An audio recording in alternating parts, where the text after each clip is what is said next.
Sepertinya kita mulai masuk ke tanggal-tanggal yang cukup seru buat para pecinta videografi.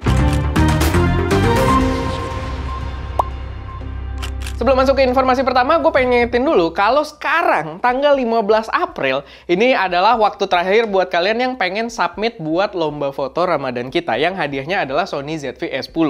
Jadi kalau kalian nonton sekarang banget gitu ya, tanggal 15 April ini adalah waktu terakhir. Tapi kalau kalian nontonnya tanggal 16, tanggal 17 dan selebihnya, ya udah lewat, sorry gitu ya. Tapi buat kalian yang belum sempet submit, langsung aja ikutan. Buat yang pengen tahu cara ikutan fullnya, kalian bisa cek video announcement kita. Lombanya sendiri powered by preset creator kita yang merupakan preset Lightroom paling canggih di Indonesia saat ini karena udah powered by AI yang bisa auto select subject dan mengatur warna berdasarkan selection tersebut. Buat kalian yang belum punya, kalian bisa pakai kode voucher lomba foto buat dapat diskon Rp300.000. Informasi pertama, ini ada Blackmagic Design yang mengumumkan banyak produk baru yang bener-bener seru banget. Pertama, yang menarik perhatian gua, mereka keluarin kamera baru, itu ada Blackmagic Design Ursa Cine dengan sensor baru 12K mereka.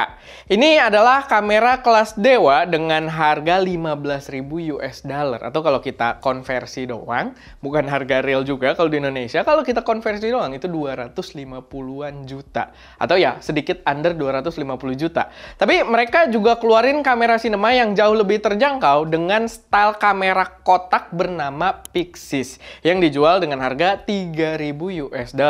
Gapnya sangat jauh ya dari yang Ursa Cine ke Pixis ini, dan ini mungkin bisa jadi solusi banget. Kamera ini membawa sensor full frame beresolusi 6K, dan ini berarti sejarah pertama kali Blackmagic Design bikin kamera dengan model kotak kayak gini. Nah, nggak cuma kamera, mereka juga meluncurkan micro color panel baru yang buat kalian yang penggemar color grading, ini bakal menarik banget karena sekarang dia kompatibel dengan iPad.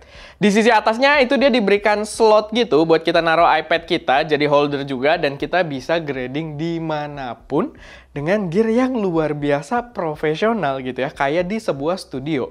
Wajar harusnya kalau lagi banyak update seputar dunia videografi karena sekarang lagi masanya NAB juga gitu ya di Las Vegas. Dan salah satu yang paling banyak memberikan pengumuman adalah si Blackmagic Design ini. Lanjut lagi, ini ada brand Leica yang tiba-tiba merilis sebuah smartphone Les Phone 3 yang membawa sensor 1 inch. Smartphone yang kayaknya seru buat gaya-gayaan dengan emblem Leica gitu kan, yang pastinya bakal jarang banget juga di Indonesia, apalagi dia eksklusif untuk market Jepang doang. Dan sebenarnya agak aneh ya, dia eksklusif buat market Jepang doang karena Leica sendiri adalah brand Jerman setahu gua. Jadi ya agak-agak aneh. Banyak yang komen sih cuma akal-akalan bisnis aja karena sepertinya ini cuma rebadging dari smartphone-nya Sharp doang sebenarnya. Dan mengingat Sharp adalah brand Jepang, mungkin opini tersebut cukup masuk akal. Dan emang kalau kalian lihat gambar HP-nya yang Sharp yang terakhir gitu, yang sensor 1 inch dengan si Leica phone ini sangat-sangat mirip. Lanjut, buat pengguna Fujifilm X-H2S kayak kita, Fujifilm baru aja merilis firmware baru yang cukup major gitu ya, dengan nama firmware versi 6.0. Dan di firmware terbaru ini ada beberapa improvement yang beberapa diantaranya membawa fitur terbaru ke kamera ini. Pertama, ada rec frame indicator, jadi kalau kita ngerekam gambarnya nanti bakal ada frame warna merah gitu yang udah banyak diterapin juga di brand-brand lain. Lalu ada self timer juga di video yang kita bisa ya record dengan timer gitu ya. Jadi kayak foto, cuman sekarang udah support juga di video. Dan akhirnya track focus di mode video, touch to track focus di mode video itu akhirnya hadir juga di X-H2S ini kalau kalian lagi pakai mode wide atau tracking. Sebelumnya ini emang udah ada juga di Fujifilm udah lama untuk mode fotonya, tapi akhirnya sekarang bisa juga di mode video di X-H2S kita. Sebenarnya ada juga seingat gue yang bisa, kalau nggak salah GFX 100S atau Mark II, gue lupa deh iniannya gitu ya. Tapi ya udah ada, dan sekarang akhirnya di X-H2S juga hadir gitu. Upgrade yang menurut gue cukup signifikan karena ya memberikan beberapa fitur-fitur baru yang cukup membantu di dalam proses produksi kita. Tapi Fujifilm tidak boleh lupa kalau gue masih nungguin fitur record ke SSD-nya. Apakah itu bakal mungkin di X-H2S kita? Kita lihat nanti. Lalu buat informasi aja, lensa budget Viltrox 56mm APS-C itu udah launching secara global. Gue nggak tahu bakal tersedia di Indonesia kapan mulai dijualnya, tapi kita udah punya sampel unitnya di sini yang bakal kita bahas ASAP gitu ya. Karena kita juga baru masuk gitu ya, jadi ya tungguin aja, kita bakal coba bahas secepat mungkin.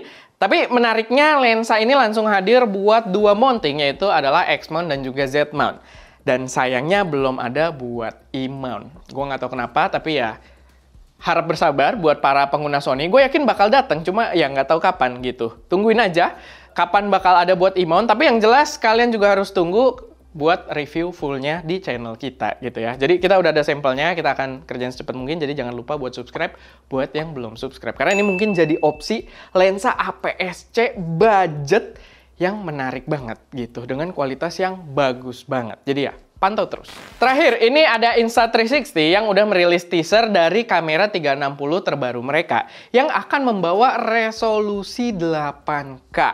Buat gua pribadi, gua adalah penggemar Insta360 X3 dan gua rasa resolusi ekstra akan membuat kamera 360 jadi jauh lebih menarik lagi. Karena kan yang dulu itu kalau nggak salah 5,7K, tapi ya itu kan dari keseluruhan resolusi. Kalau kita nge-crop ke satu bagian aja itu kurang lebih kayak Full HD. Dan kalau kita nge-zoom ya dia mulai kelihatan agak-agak pecah. Dan mungkin kalau di resolusinya udah di 8K sekarang, itu akan memberi kita extra headroom buat ngadep ke tempat-tempat yang lebih banyak dan bisa zoom agak lebih jauh lagi gitu.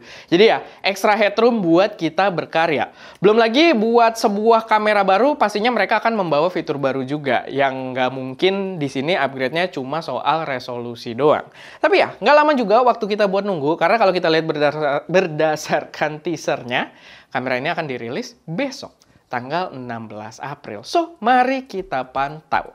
Oke, paling itu aja sedikit informasi dari gue di Saturn News kali ini. Kalau misalkan ada informasi tambahan yang mungkin berguna buat teman-teman yang lain, silahkan taruh aja semuanya di kolom komentar. Gue Erwin, di belakang kamera ada Wowo, dan jangan lupa untuk berkarya.